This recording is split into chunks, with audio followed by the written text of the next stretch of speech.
Chegamos agora ao episódio 4 da temporada 1 de Invencível, Problemas em Marte. Aí vemos um sítio arqueológico no meio do deserto no Egito. Como é que a gente já vou te interromper e vou tirar uma dúvida. Essa sequência da entidade do Egito tentando se acordar, ela fica referente também, né?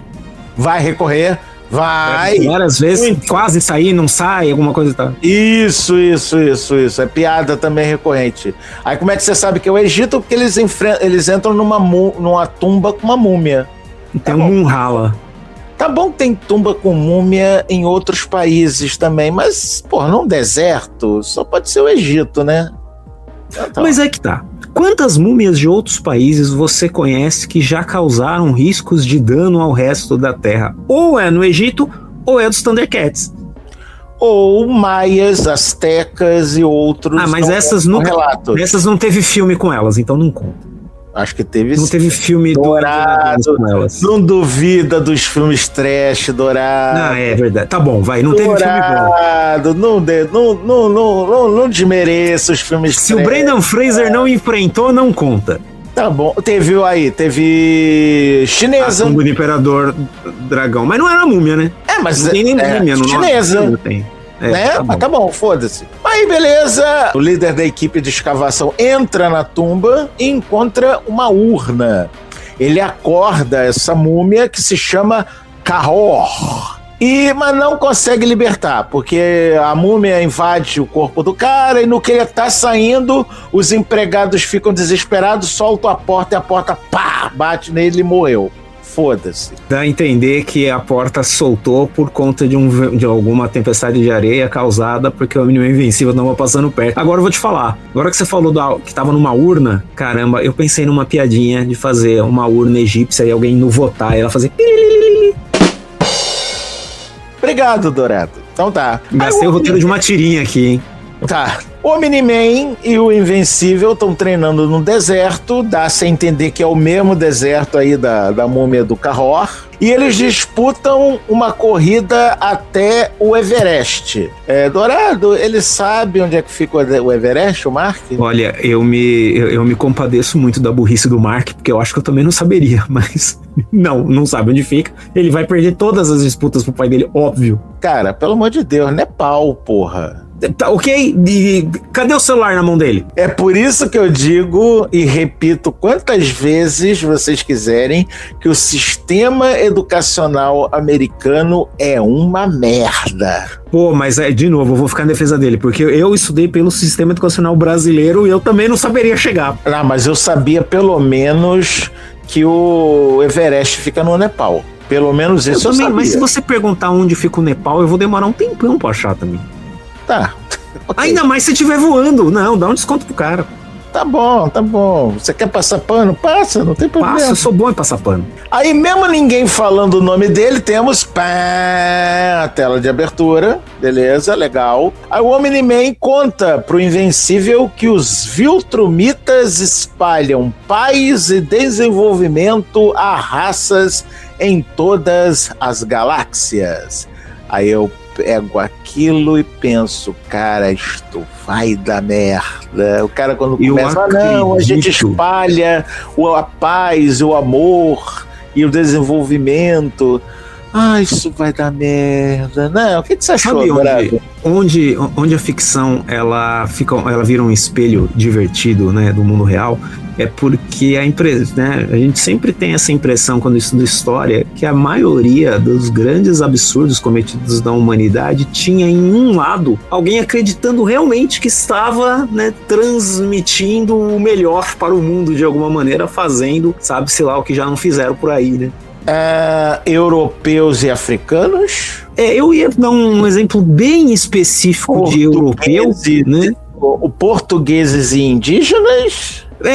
Toda a parte da exploração colonial ali do século XIV, XV, XVI, e mais recentemente, aí, há uns 70 anos, 80 anos aí, teve um outro probleminha lá, né? Lá nas Europa também, que tinha um negócio desse.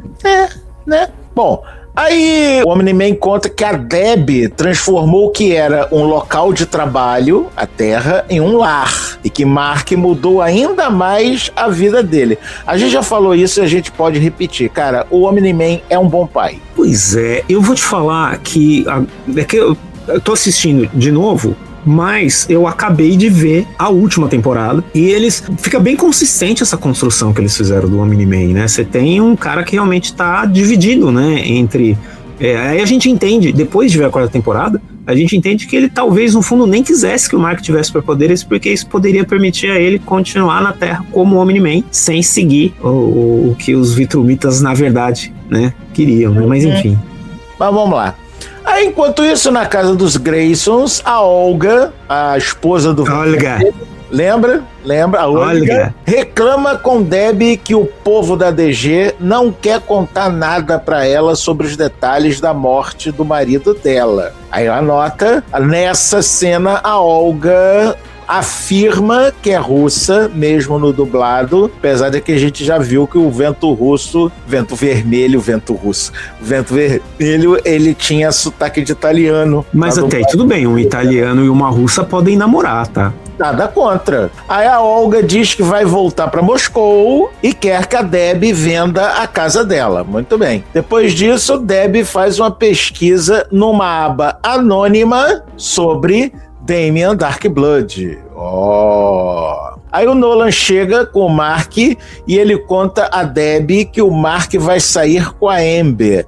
E como todo bom pai de aborrecente, né, eles começam a zoar com o desconforto do Mark ao falar do encontro dele. Não é uma coisa de...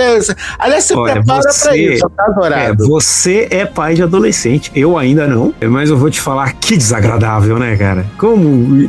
Tem um gostinho em fazer isso, né?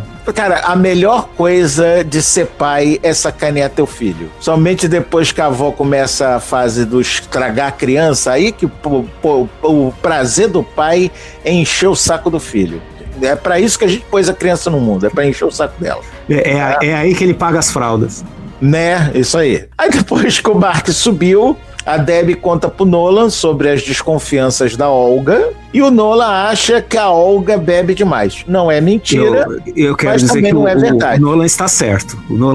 Ela bebe demais. Ele tá errado? Não tá. Não. Mas ele não tá errado pelo jeito certo também. Aí o Mark e a Amber vão até uma feira livre. Olha que bonito.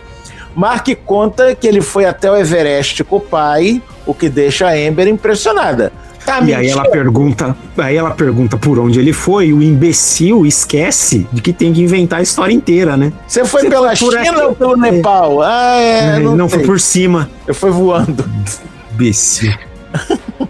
Aí o Mark tenta comprar um baú caríssimo pra Amber, mas escolhe uma peneira de arroz velha no lugar, porque é o uma que ele peneira de separar arroz, ao que gera a indagação muito justa: separar o arroz do quê? Aí beleza, Damian Darkblood recebe a visita do Nolan, que reclama dele ter assustado a Deb.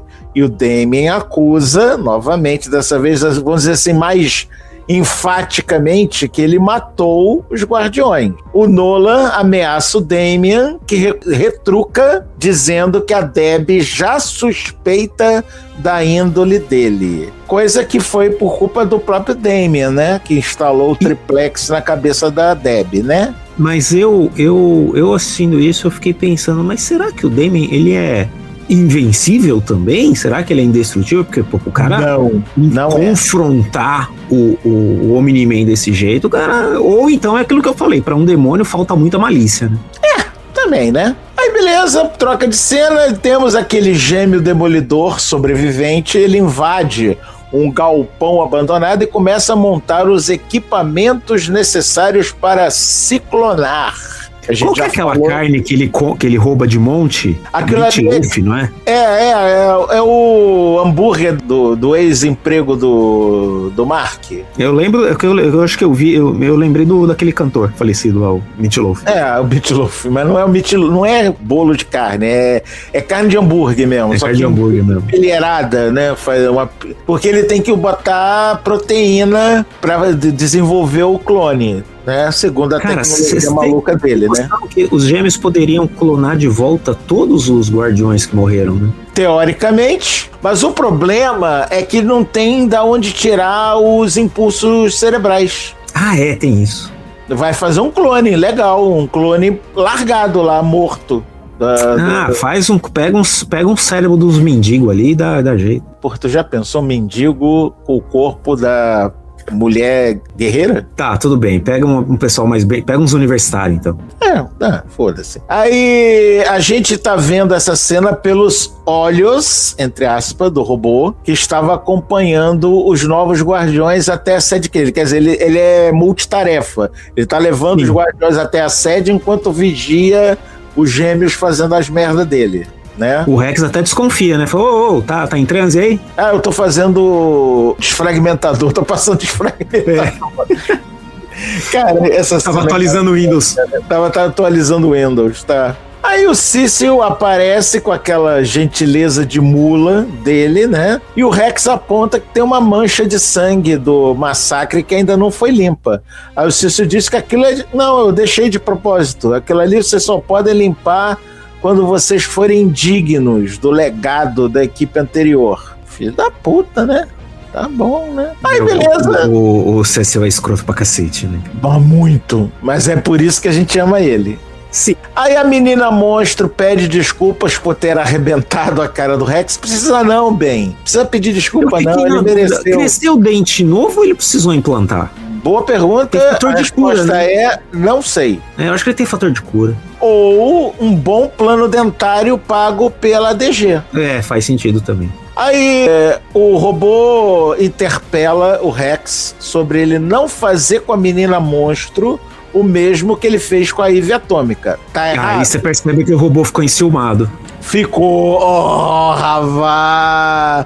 A pergunta é, tá errado? Não, porque afinal de contas foi por causa da Rex que a Eve saiu do grupo. Tá certo. Aí, ao encostar mais ou menos também. Rex, mas é por isso que existem essas regras em empresa, né? De não pode ter relacionamento entre funcionários. Isso. Ao encostar no Rex, o robô aparentemente injetou algo nele, porque a gente vê uma agulha saindo ou entrando no e aí a gente já tá desconfiado desse robô, né? A gente acha que esse robô tá fazendo merda. Tá fazendo merda. Mas vamos lá. Aí em casa, o Nolan conversa com a Debbie sobre a necessidade dela ter um trabalho, já que ela é a esposa do homem mais poderoso do planeta. Misógino. Não, e ela fica pé da vida com razão, né? Que ela é mais do que só a esposa dele. Aí o Nolan percebe que o Cecil tá se teleportando atrás dele e agarra ele pelo pescoço. Essa foi uma cena que eu falei, caralho! Então, aí é uma dúvida. O Cecil fala que o teletransportador não funcionou direito. E ele não parou onde ele queria parar. Será que isso é verdade? Caô? Cara, eu acho que é caô. Eu acho que é caô porque o Cecil é muito filha da puta nessas horas, cara. Ele é muito causento. É muito causento. Aí o Cecil pede desculpas por ter dado susto. E o Nolan também pede desculpas por ter dado susto e quase matado o Cecil. Muito bem. E deixa pra lá. Aí o Mark leva a Amber pra casa dela e eles marcam um segundo encontro com direito a beijinho de despedida. Inhoi! Mas convenhamos, nada demais, né? Já tinham dado uns amassos na noite anterior, tá tudo certo. Namorando assim. Mas não deixa de ser inhoi. Mas ele ficar todo empolgadão não justifica. Já tinha lá os amassos na mina. Mas vamos dizer que agora ele garantiu, né? Tá bom. Aí ele vai voando pra casa, né? Lá na casa ele encontra o Cecil explicando pro Nolan que a NASA vai mandar uma missão a Marte e que ele quer que o Omni-Man escolte a nave até lá. O Nolan se recusa, ele não quer, não tá afim, e o Mark se oferece, porque a Maria vai com as outras, né? Tá empolgadaço, né, pra mostrar serviço. Moleque novo, começou agora no serviço, quer que todo mundo vê o que sabe fazer. Mas aí, seu Dourado, quando ele descobre que a missão vai levar... É porque ele achou que o negócio era bate-volta, que era tipo 2 horinhas... Não, isso é ótimo. Quando o Omni-Man fala assim, ele não sabe a distância daqui pra Marte, como é que ele vai ser... Ele vai escoltar essa segurança do grupo, né? Ele não sabe onde é que fica a porra do Monte Everest. Ele não sabe onde é que fica o caralho do Monte Rushmore. Porra. Ah, tá bom. Ele não sabe aterrissar. Aí quando falam pra ele que vai levar 2 semanas, ele, não, então não quero não. Mas aí a Debbie, não, filho, vai, eu quero mais que você vá, vai mesmo, eu quero ficar 2 semanas sozinho com teu pai. Dá a entender isso, mas não é por isso não, mas tudo bem. Mas aí o Cecil se teleporta de volta até o Donald, e o Donald lembra o Cecil que o objetivo de enviar o Nolan pro espaço era para poder investigar o massacre sem levantar suspeitas do Omni-Man. E é nesse momento que a gente descobre que o Cecil sabe que foi o Nolan que matou os Guardiões. Se não sabe, tá com uma boa desconfiança. E porque tá querendo tirar ele de perto, então você vê que ele tá atento, né? Mas aí o Cecil diz que enviar o Invencível vai servir pra definir se ele tem um bom coração, que afinal de contas, se ele não tiver, a Terra tá fodida. E aí, enquanto isso, tá lá o Mark, trocando figurinha com a Eve, indo pedir conselho amoroso pra Eve, que tava afim dele sem ele saber. Mas não é... engraçado, né? Pro Mark, nessa hora, a Eve é uma amiga ainda. Pois é, mas você percebeu que a gente tá assistindo Barrados no Baile com superpoderes? Super Barrados no Baile. Aí a Eve diz que o Mark, se ele for contar a identidade secreta pra Amber, é bom ele tá querendo algo sério com ela, porque contar a identidade secreta é tipo pedir em casamento, tá? Então... Nessa hora faz falta o chaveirinho do Homens de Preto, né? Né? Ou então o desentupidor de pia dos Incríveis. Dos Invencíveis. Dos Incríveis. Muito bem. Aí o Mark, então, ele leva aquele baú super caro. Como é que ele arrumou em dinheiro? Não sei. Não arrumou. Ele foi na terra onde tem o tal do baú barato e trouxe, né? Porque, obviamente, que os $800 do baú é o preço do frete. Pode ser também. Ela comentou que tinha achado o baú e não tinha trazido porque não ia conseguir trazer a bagagem muito, muito grande. Certeza que ele foi voando lá onde tem um e pegou. Não digo nada também. E aí ele conta que vai ser voluntário por 2 semanas, ou seja, outro caô, né? Não, eu não me conformo. É que assim, ele é um adolescente perfeito, porque ele é muito burro, cara. Ele não sabe inventar mentira completa. Você é voluntário onde? Redige. Aí beleza, o Mark veste o uniforme, vai atrás do ônibus, literalmente atrás, ele sobe na carcunda do ônibus espacial e vai embora. Atrasado. Sim, óbvio. Aí o Cecil informa o Invencível que existem, de fato, marcianos. Porra, um deles já não estava nos Guardiões do Globo? Então é óbvio. Tudo indicava que isso era conhecimento notório de todo mundo, né? Aí o Invencível, mas tem marciano? Ué, você achava que o Homem de Marte veio da onde? De Plutão? Porra. Me lembra aquela tirinha do Batman e do Superman conversando, e o Superman vira assim pro Batman: você acha que existe vida em outro planeta? E o Batman: o idiota, você é de outro planeta.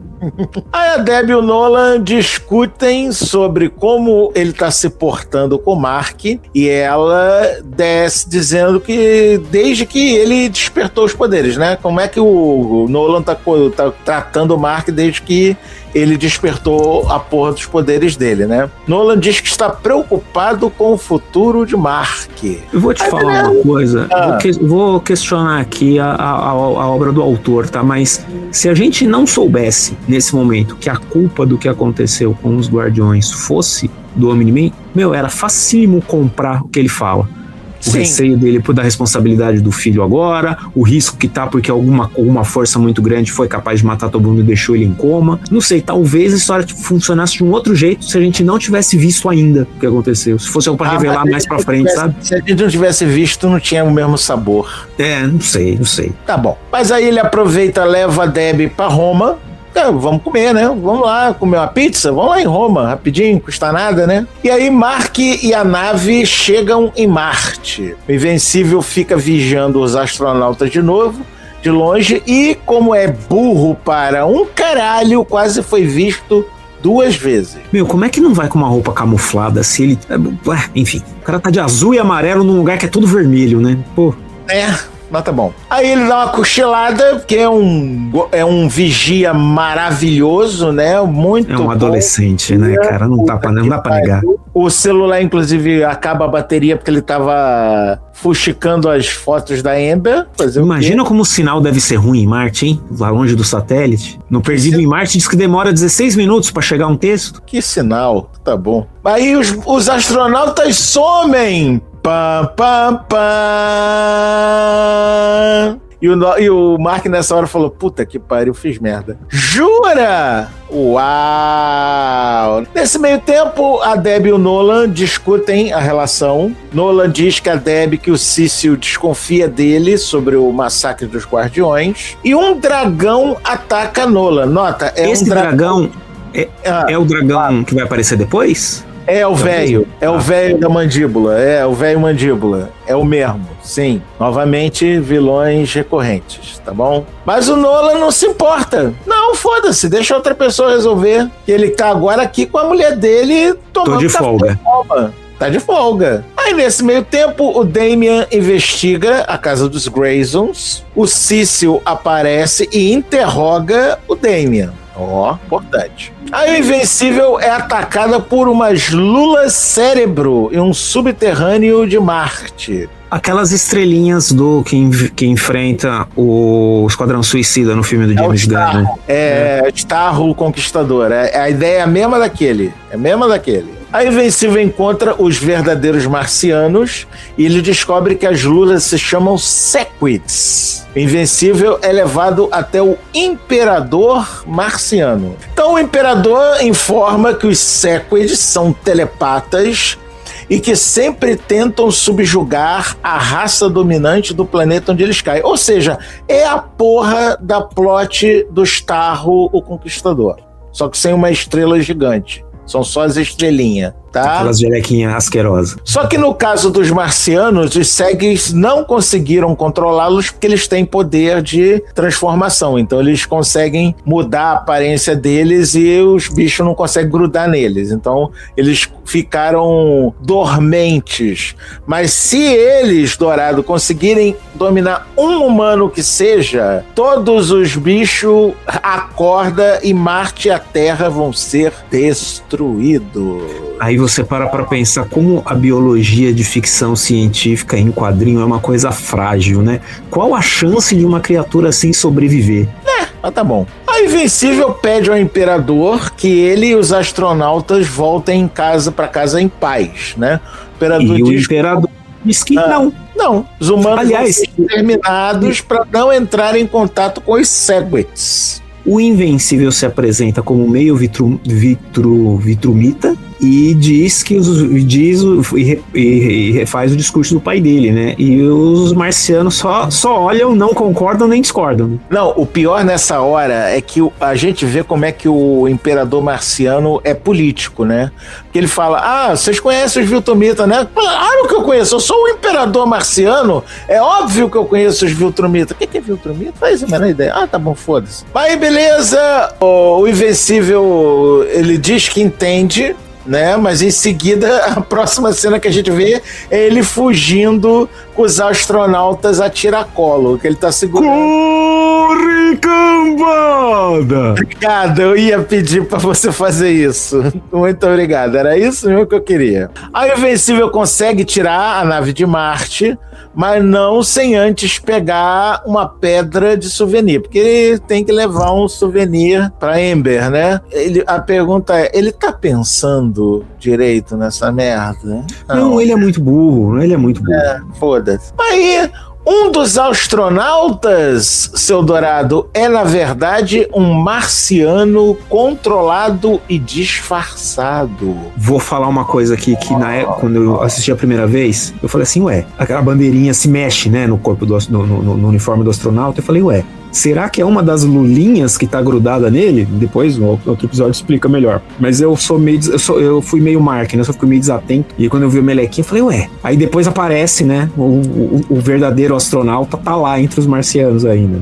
E aí as lulas começam a tocar matar o puteiro em Marte. Porque como o imperador havia indicado, bastava uma mente para ela se botar em ordem e fazer o que fazem de melhor, que é destruir por onde passa. Sim. Aí de volta pra casa, o Mark quase pega seus pais fazendo besteira. Pô, mas o cabelo da Debbie tava arrumadinho, hein? Não é? Mas a roupa tava toda amassada, mas o cabelo tava arrumadinho. Mas eu entendo, desenhar cabelo bagunçado é chato, mano. É. Aí na escola, o Mark recebe as boas-vindas de Amy, que recebe uma pedra da terra de presente. Aí ele vai dar de presente a pedra de muito longe. De muito longe daqui. É uma pedra da terra, comum, normal, uma pedra. Aí no Pentágono, Cecil informa a Damian que encontraram sangue seco dos Guardiões no escritório dele. O Damian diz que foi a armação e que não foi ele que matou os Guardiões.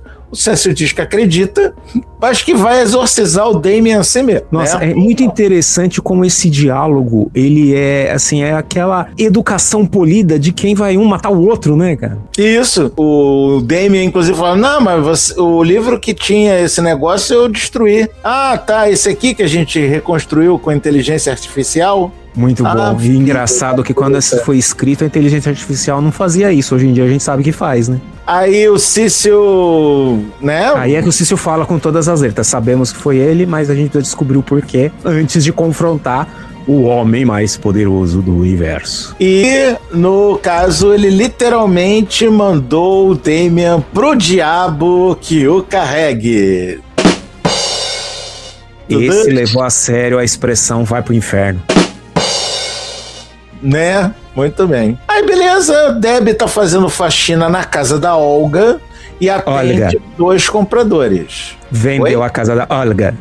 Da Olga. É da Olga. Aí muda de cena, o robô entra numa câmara secreta e mostra um frasco contendo o sangue do Rex. Então a gente descobre que ele não injetou, ele coletou sangue do Rex para um ser deformado dentro de uma câmara de Stasi que fala com a voz do próprio robô e que está tudo pronto para começarem a fase 1. Eu acho que a palavra que você queria ter usado era êxtase, não é não? Tanto faz, né? É que ficou engraçado você falar câmara de êxtase. Isso eu fiz de propósito, só para deixar marcado no episódio.